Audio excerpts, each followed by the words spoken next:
Good morning students. मैं अश्विन उम्मीद करता हूँ आप सभी अच्छे होंगे। आइए daily dose of English grammar and vocab के आज के सेशन यानी कि डोज नंबर 9 को स्टार्ट करते हैं। और इस क्लास का पीडीएफ ऑलरेडी टेलीग्राम चैनल पे अपलोड कर दिया गया है, आप फाइल को वहां से डाउनलोड कर सकते हैं। आइए सेशन को स्टार्ट करते हैं। पहला जो क्वेश्चन है वो फिल इन द ब्लैंक्स पे बेस्ड है। रीड करते हैं।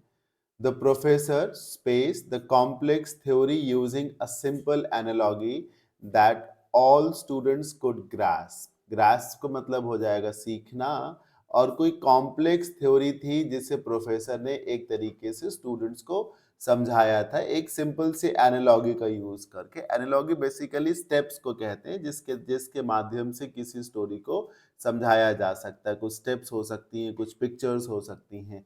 ध्यान से पढ़िए तो ये सेंटेंस ये कहना चाह रहा है कि उस प्रोफेसर ने उस कॉम्प्लेक्स थ्योरी को एक सिंपल सी एनालॉगी का इस्तेमाल करके एक्सप्लेन किया जिससे सारे ही स्टूडेंट समझ सके। अब आपको यहाँ वो वर्ड रखना है जिसका मतलब हो जाए एक्सप्लेन करना। तो निगेट तो होना नहीं चाहिए। निगेट का मतलब तो मना कर देना होता है। नेगेटिव इसी से बनता, डिनाई हो जाएगा। इल्यूसिडेट हो जाएगा। एक्चुअली इल्यूसिडेट का मतलब ही होता है एक्सप्लेन करना, डिस्क्राइब करना, और आपको वही वर्ड चाहिए जिसका मतलब है एक्सप्लेन करना। एक चीज याद कर लीजिए, एलयूसी एक रूट है। एलयूसी एक रूट है जिसका मतलब होता है क्लियर। इसको कहाँ कहाँ यूज करते हैं? एक तो लूसिड वर्ड होता है। लूसिड का मतलब ही होता है जो कुछ भी बहुत साफ सुथरा है, क्लियर है। अक्सर अगर किसी की हैंड राइटिंग बहुत ही बढ़िया है तो आप उसे लूसिड हैंड राइटिंग बोलते हैं। राइट। एक वर्ड लूसेंट होता है, इसके अगर आगे हम ट्रांस लगा दें, ट्रांसलूसेंट, इसका मतलब पारदर्शी से होता है। हालांकि सेमी ट्रांसपेरेंट होता है, उतना नहीं जितना होना चाहिए। एक वर्ड जो है, और भी बहुत सारे वर्ड बनते हैं इससे। इल्यूसिडेट वर्ड बनता है, फाइन। तो एलयूसी एक रूट है जिसका मतलब है चीजों का क्लियर होना। तो प्रोफेसर ने उस स्टोरी को इल्यूसिडेट किया एक सिंपल एनालॉजी का यूज करके। ये जो सी और डी ऑप्शन देख रहे हैं, इन दोनों का मतलब कॉम्प्लेक्स होने से है, something which is confusing. Right. कुछ भी जो बहुत जटिल है और भ्रमित कर देने वाला है। परप्लेक्स्ड का मतलब ही होता है कुछ भी जो कंफ्यूज करे। अगर आप परप्लेक्स्ड हैं तो आप बहुत ही कंफ्यूज्ड हैं। और कॉन्वोलेटेड पीस ऑफ राइटिंग या कॉन्वोलेटेड इंफॉर्मेशन वो होती है जो बहुत ही जटिल हो, not easy to understand, not plain to one's mind. जैसे कि किसी मूवी का प्लॉट जो है वो बहुत ही जटिल था, मतलब बड़ी आसानी से समझ में नहीं आ रहा था। तो आपको वो वर्ड चाहिए जिसका मतलब था एक्सप्लेन करना। आगे बढ़ते हैं, क्वेश्चन नंबर 2 पर आ जाते हैं। आपको इस प्रोवर्ब का मीनिंग बताना है। There but for the grace of God go I. ध्यान से इस प्रोवर्ब को जब आप देखेंगे तो आपको ये लग सकता है कि इसका स्ट्रक्चर ही बहुत ही ऊट पटांग है। ऐसे सेंटेंसेस कौन ड्रॉ करता है? Yes, there but for the grace of God go I. लेकिन ये एक प्रोवर्ब है जिसका मतलब होता है कि आपके साथ जो कुछ भी अच्छा हो रहा है वो आपकी मेहनत से कहीं ज्यादा ईश्वर की कृपा के चलते हो रहा है। क्या लिखा है साफ साफ? For the grace of God, मतलब ईश्वर की कृपा से हो रहा है। यानी कि option number C, which means fortunate circumstances often result from providence than personal merit। मतलब यही कहा जा रहा है कि जो अच्छी चीजें हैं वो किस्मत के चलते हो रही हैं। ऐसा नहीं है कि आप उन चीजों को बहुत ज्यादा डिजर्व करते थे, लेकिन फिर भी आपके साथ अच्छा हो रहा है क्योंकि आपकी किस्मत ठीक है। हाँ, ईश्वर की कृपा है एक तरीके से। आगे बढ़ते हैं, क्वेश्चन नंबर 3 पर आ जाते हैं। आपको इस अंडरलाइन ग्रुप ऑफ वर्ड्स, ये जो स्टेटमेंट है, इसको इनमें से किस वर्ड से रिप्लेस करना चाहिए ये बताना है। ध्यान से देखिए क्या बताना है आपको। वन वर्ड सब्स्टिट्यूशन बताना है। और सेंटेंस को रीड करिए। इन द डिजिटल एज, आज का जो डिजिटल एज का जमाना है, स्मार्टफोन्स हैव बिकम एग्जिस्टिंग और being everywhere at the same time in our daily lifes. Existing और being everywhere at the same time, इसका यही मतलब है ना, कुछ भी जो सब जगह मौजूद हो। सिर्फ यही नहीं, हर जगह हो ना। आपके घर पे भी है, मेरे घर पे भी है, आपके पॉकेट में भी है, मेरी पॉकेट में भी है। कुछ भी जो सब जगह है उसको। और स्मार्टफोन्स की यूजेस इतने ज्यादा बढ़ गए हैं कि अब हर किसी के पास स्मार्टफोन्स है, कई बार तो 2-2 3-3 स्मार्टफोन्स है, तो सब जगह आपको फोन ही फोन दिखा करते हैं। कुछ भी जो सब जगह मौजूद है उसको वैसे तो हम ओमनी प्रेजेंट कहते हैं, सबसे पहले यही वर्ड पढ़ाया जाता है, ओमनी प्रेजेंट। लेकिन एक और वर्ड होता है यूबिक्विटस, इसका मतलब ही होता है कुछ भी जो सब जगह है, that which is present everywhere, उसको हम ओमनी प्रेजेंट बोल सकते हैं, यूबिक्विटस बोल सकते हैं, बोलने को हम उसे वाइड स्प्रेड भी बोल सकते हैं, फाइन, हाँ, प्रिवेलेंट भी कह सकते हैं। इन सब का मतलब होता है लगभग सब जगह होना।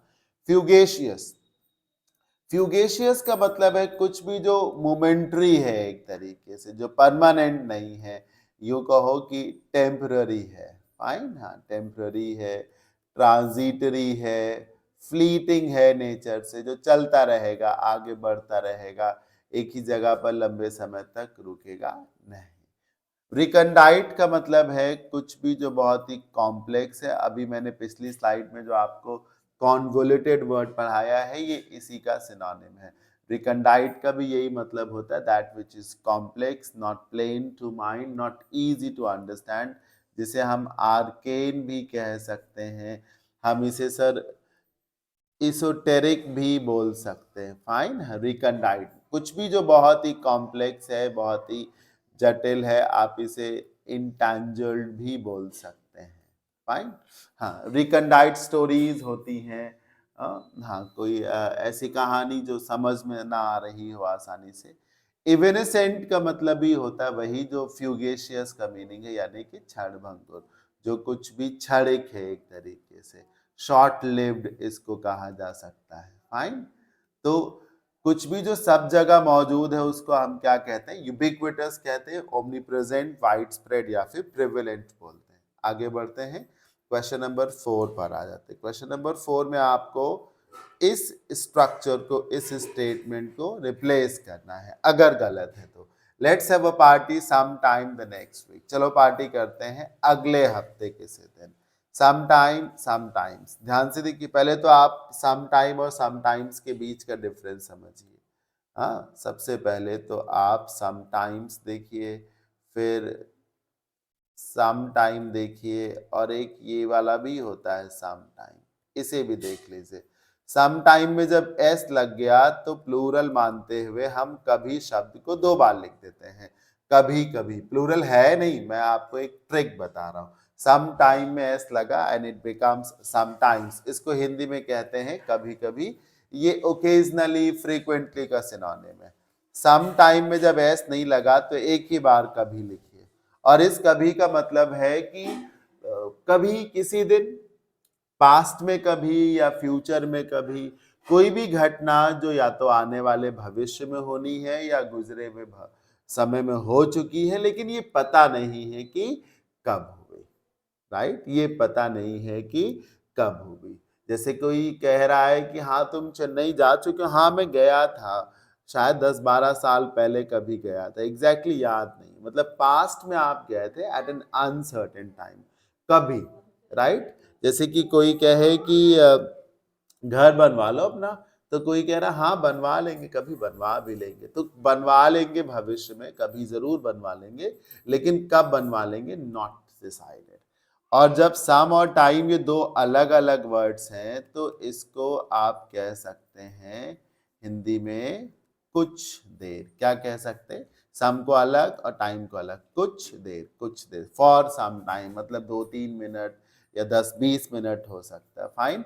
तो सम टाइम में जब एस लगा तो इसका मतलब है कभी कभी, नहीं लगा तो कभी, और सम टाइम अलग अलग है तो कुछ देर। ये कहा जा रहा है कि चलो अगले हफ्ते एक दिन पार्टी करते हैं, अगले हफ्ते पार्टी करते हैं, ये तय है, लेकिन अगले हफ्ते कब करेंगे, कर लेंगे किसी दिन, ये तय नहीं है। तो पहली बात, आपको सम टाइम्स तो चाहिए ही नहीं चाहिए, फाइन, आपको सम टाइम ही चाहिए। हाँ, अब यहाँ पर एक बड़ा पेच फंसा है कि हम दा नेक्स्ट वीक बोलें या इस दा को भी हटा दें या दा के पहले इन लगाएं, ये सब भी तो पेच फंसा है, तो मैं आपकी हेल्प करता हूँ। देखिए, some time next week, some time next week, पहली बात जो नेक्स्ट है, लास्ट है, और फर्स्ट है, ये कॉर्डिनल एडजेक्टिव्स हैं। वैसे तो रूल कहता है कि इनके पहले आर्टिकल आना चाहिए, जैसे the next question, the last match, the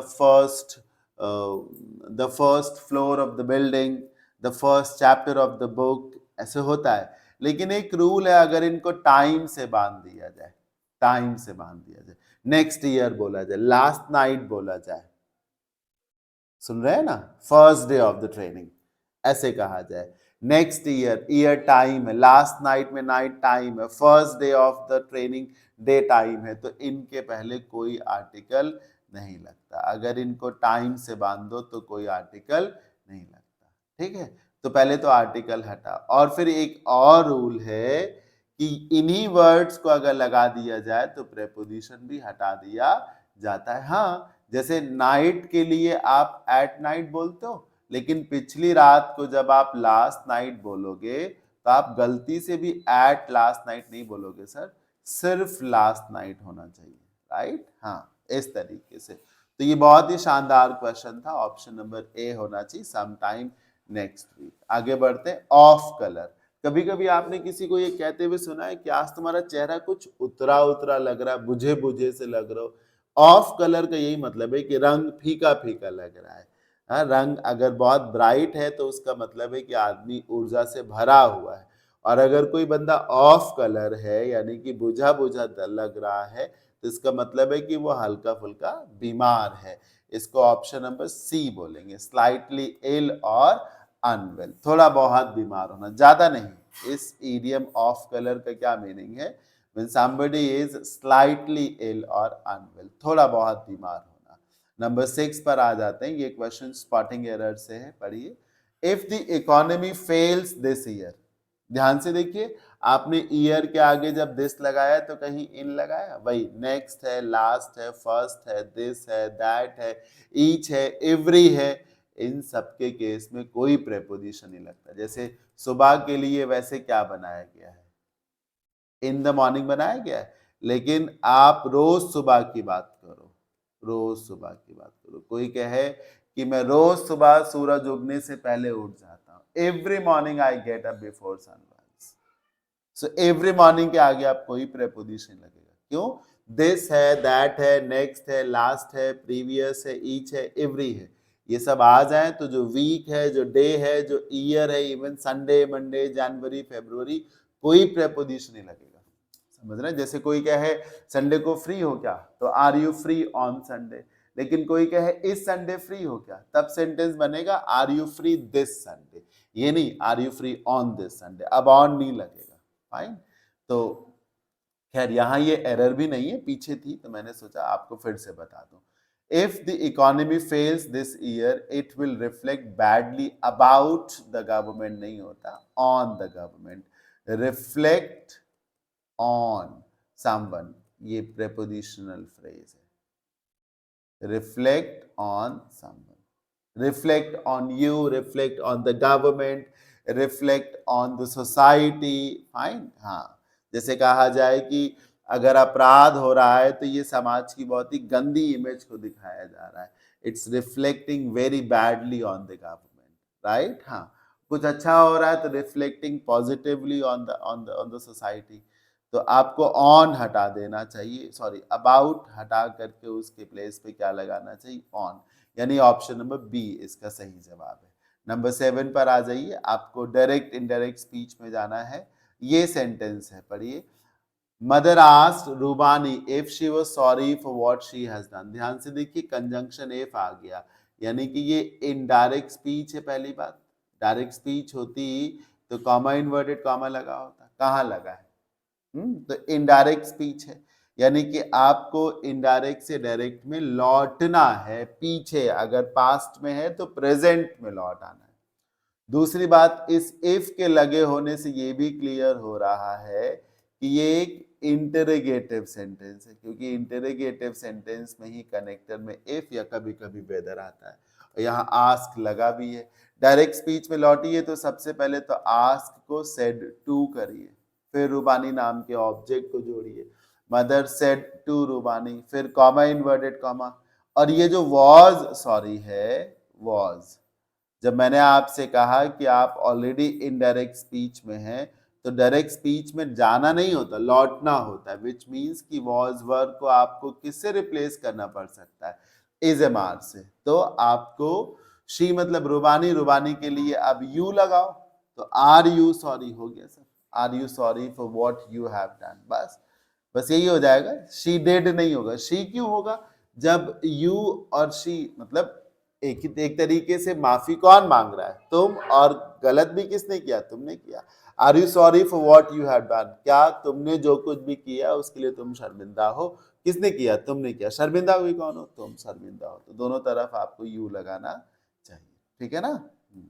इसलिए तो ऑप्शन नंबर बी इसका सही आंसर है। आगे बढ़ते हैं, नंबर 8 पर आ जाते हैं।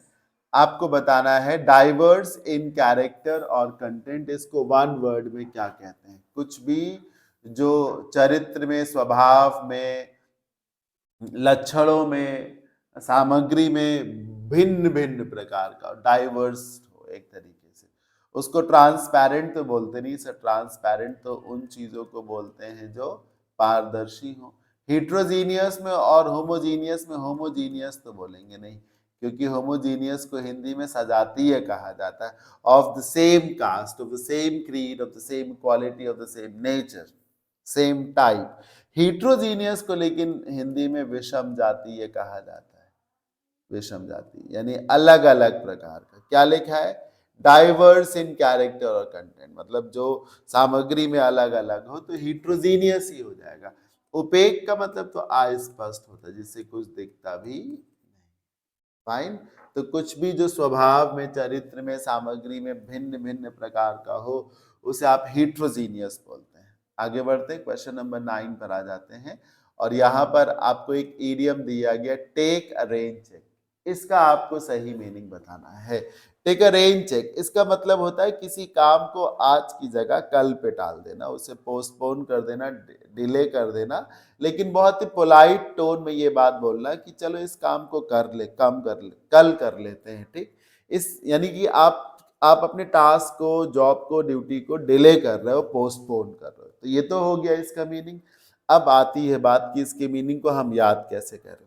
सोचो कि कहीं जाने की बात थी कि 50 किलोमीटर, 100 किलोमीटर आगे कोई मंदिर है, वहां जाने की चर्चा हुई आपके और आपके दोस्तों के बीच में, लेकिन आपके दोस्त का मन नहीं था, तो उसने देखा कि मौसम भी थोड़ा सा खराब है, तो ये सोचा कि हो सकता है बारिश हो जाए, तो उसने कहा यार बारिश के होने का वेट कर लेते हैं, मतलब लग रहा है बारिश हो सकता ना भी हो, लेकिन हो सकता हो जाए, हो गई तो फिर आफत हो जाएगी, बारिश के रुक जाने का, या बारिश को देख लेते हैं, बारिश तो नहीं है। मतलब कुल मिला के आप ये कहना चाह रहे हैं कि अभी नहीं चलते हैं, बारिश होने की पूरी संभावना है, चेक कर लेते हैं, बारिश अगर हो जाए तो हो जाए, तो उसके बाद ही चलें, यानी कि आप अभी उस काम को करना नहीं चाहते हैं, बाद में करना चाहते हैं। तो लेकिन बहुत बहुत ही पोलाइटली ये काम आप कर रहे हैं, तो ऑप्शन नंबर सी हो जाएगा, to politely decline an offer with the implication that one may take it up at a later date. अभी नहीं करते हैं, बाद में कभी कर लेंगे। टेक इट अप मतलब लेना इस काम को। आगे बढ़ते हैं, इनफैक्ट आज के इस daily dose of grammar and vocab के लास्ट क्वेश्चन पे आ जाते हैं। क्लास अच्छी लगे तो फिर एक छोटा सा लाइक कर दीजिएगा, और कमेंट बॉक्स में जाकर के एक छोटा सा थैंक यू का मैसेज भी ड्रॉप कर दीजिएगा। Select the option that expresses the given sentence in passive voice. Passive voice में लेके जाना, सो वर डिस्कसिंग लिखा है, डिस्कसिंग क्या है, वर्ब की आईएनजी फॉर्म, रूल के मुताबिक वर्ब की आईएनजी फॉर्म का पैसिव बनता है ऐसे, बीइंग प्लस V3। कैसे बनता है, बीइंग प्लस V3। सो ऐसे बनेगा, दी अपकमिंग एग्जाम को शुरू में लेके आइए, और ये सेंटेंस थोड़ा सा गलत हो गया, यस यस, ये गलती से यहां पर आ गया, इंटरोगेटिव सेंटेंस है, तो इंटरोगेटिव सेंटेंस है, तो हेल्पिंग वर्ब आर यहाँ आ ही चुकी है, तो फिर से एक और हेल्पिंग वर्ब की क्या जरूरत है, माय मिस्टेक, आई एक्सेप्टेड जो। तो फिर अब आपको ऑब्जेक्ट से शुरू करना, तो अपकमिंग एग्जाम को स्टूडेंट्स के प्लेस पे लाइए, आ गया, और स्टूडेंट्स प्लूरल था तो आर लगा, लेकिन अपकमिंग एग्जाम तो सिंगुलर है ना, तो इसीलिए क्या करिए इज लगाइए।